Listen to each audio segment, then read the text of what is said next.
اللهم صل وسلم وبارك على نبينا محمد وعلى آله وصحبه وسلم. حبايبي عاملين ايه؟ يا رب تكونوا بخير وصحة وسلامة يا رب العالمين.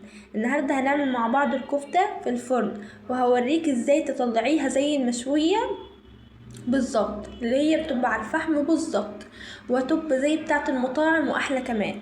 الاول ما تنسيش تصلي على النبي عليه افضل الصلاة والسلام، ما تنسيش تعملي اشتراك في القناة وتفعلي زر الجرس عشان يوصلك كل جديد، وتعملي شير علشان الكل يستفيد. ونبدأ كده بسم الله ونصلي على النبي ونشوف هنعمل ايه. انا جبت مقدار نص كيلو لحمه مفرومه، فرمتها عند الجزار، بس اللي عليها ده كان في ناس فرم عليه فرمه كانت فرمه يعني في البتاع اللي بتفرم دي اللحمه، كانت فرمه مع اللحمه بقسماط، فنزل اللي على اللحمه يعني بقسماط علشان محدش يقول لي ايه الاصفر اللي في اللحمه ده، فعادي يعني. وحطيت عليها كده حوالي 3 بصلات مبشورين كويس خالص في الكبة، وحطيتهم كده عليها، وحطيت نص معلقة من توابل الكفتة، في توابل كده بتاعت كفتة، حطيت نص معلقة، وحطيت فلفل اسود، ولسه بقى هدوقها هشوفها هي فعلا التوابل اللي هي بتاعت الكفته دي محيجه يعني فيها الملح وفيها كل حاجه ولا لا، بس طلعت في الاخر ما فيهاش ملح ولا الحاجات دي، يعني هي توابل بس، فحطيت في الاخر ملح.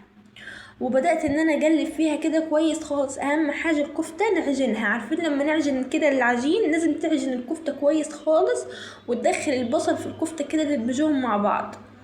اهم حاجه ان البصله ما تكونش فيها ميه علشان الكفته ما تفكش معانا. بدات ان انا كده زي ما انتوا شايفين بعملها كويس خالص. طبعا في حاجات كده بتبقى في البصل فحشتها لان الكبه بتاعتي مش بتفرم كويس، فمش مقطع البصل كويس خالص، يعني كانت مقطعه كبير شويه. بدات ان انا احوش اي بصلايه كبيره تكون يعني كبيره في الكفته كده. شايفين انا بعجنها ازاي؟ لازم اعجنها كويس خالص. حطيت ملح لان طلعت التوابل بتاعه الكفته ما فيهاش ملح، فحطيت ملح كده. طبعا انت ممكن تدوقيها وهي نيه كده عادي، هتدوقيها كده حته صغيره هتلاقيها هي بقى طعم الحياة بتاعها مظبوط ولا لا. وحطيت كده فلفلايه صغيره خالص مقطعه، هتقطع الفلفلايه كده صغير خالص، ويفضل ان هي تكون فلفل حامي، لان تلاقي الكفته كده طعمها ليها طعم كده تحفه، سبايسي كده وطعمها تحفه.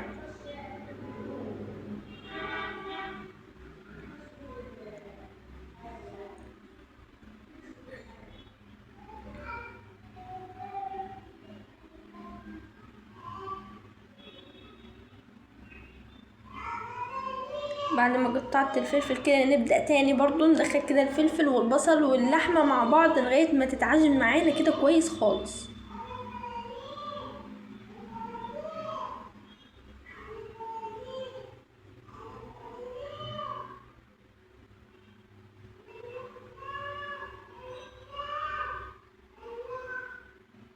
شايفين بقى شكلها عامل ازاي؟ عايزاها كده بالظبط.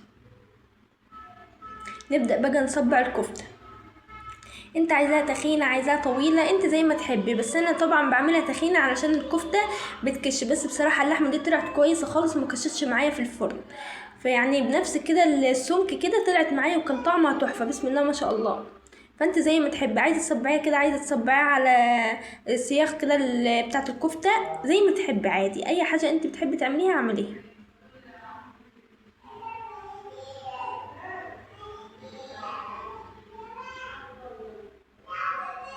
هبدأ ان انا اصبع الكمية كلها بتاعة الكفتة وارجع لكم، خليكم معايا.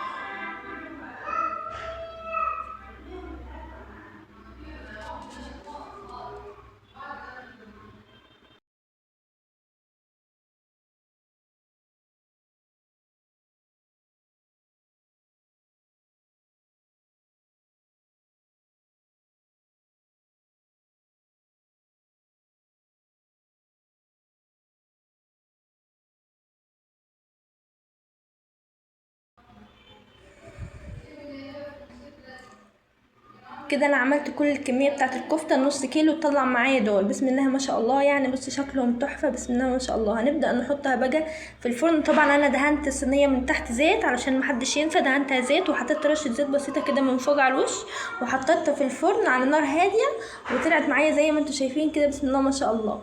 ما تنسوش تقولوا رايكم في التعليقات، ما تنسوش تعملوا اشتراك في القناه وتفعلوا زر الجرس عشان يوصلكم كل جديد، واشوفكم فيديو جديد ان شاء الله. والسلام عليكم ورحمه الله وبركاته.